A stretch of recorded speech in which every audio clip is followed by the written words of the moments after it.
Assalamualaikum teman-teman, bagaimana kabar teman-teman hari ini? Pasti masih tetap semangat ya.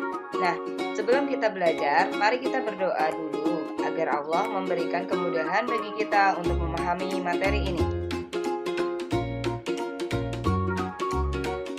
Kali ini kita akan belajar tentang perkembangan teknologi produksi pangan bersama Nusa dan Rara.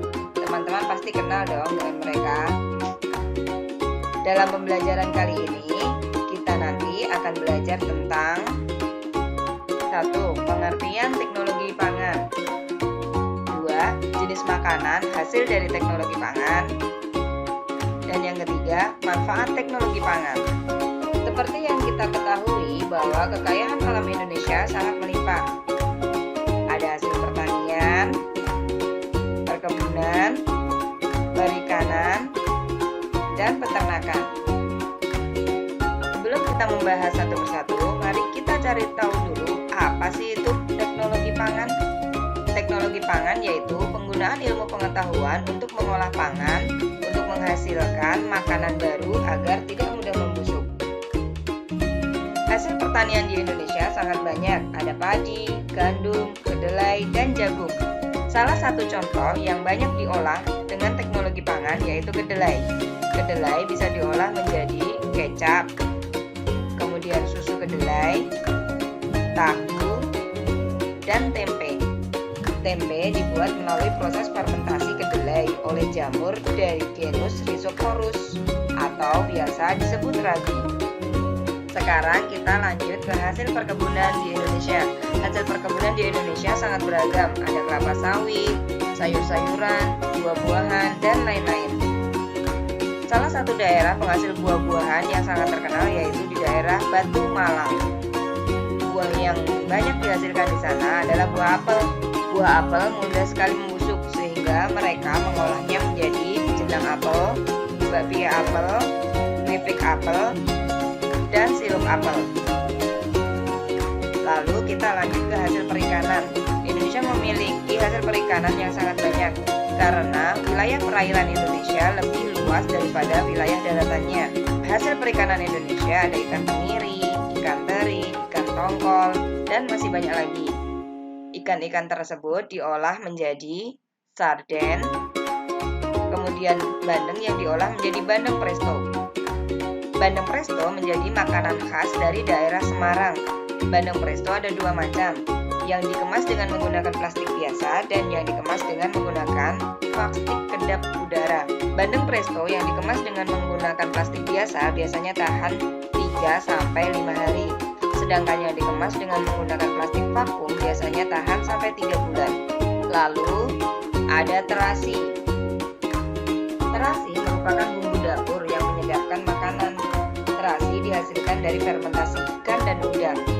Hasil fermentasi itu akan berubah menjadi pasta berwarna merah kecoklatan dan mengeluarkan aroma yang khas. Lalu pasta tersebut dicetak dan dikemas. Selanjutnya, hasil olahan dari ikan ada empek-empek. Dulu di Palembang menghasilkan banyak sekali ikan tenggiri. Ikan-ikan tenggiri tersebut hanya dikonsumsi oleh masyarakat sekitar.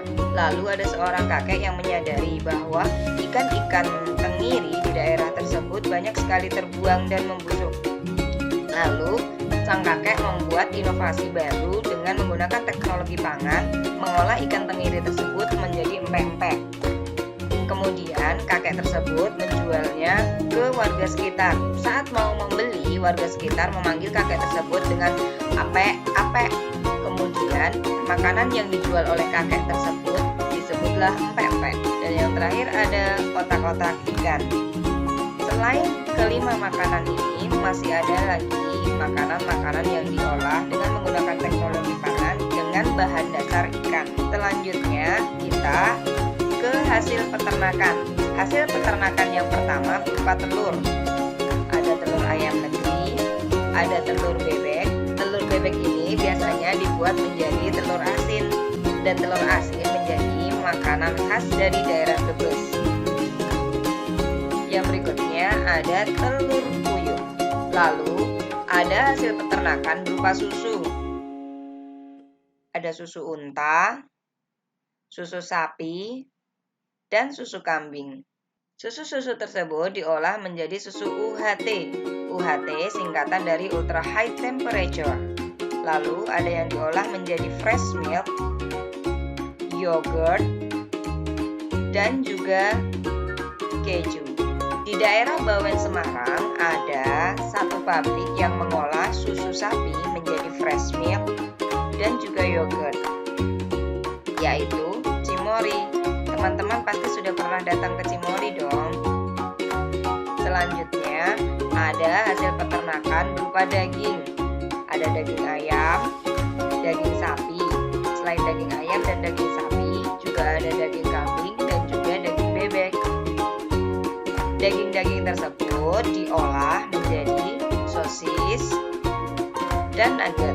Ada juga yang diolah menjadi rendang. Sekarang kita lanjut ke manfaat teknologi pangan. Teknologi pangan memberikan banyak sekali manfaat.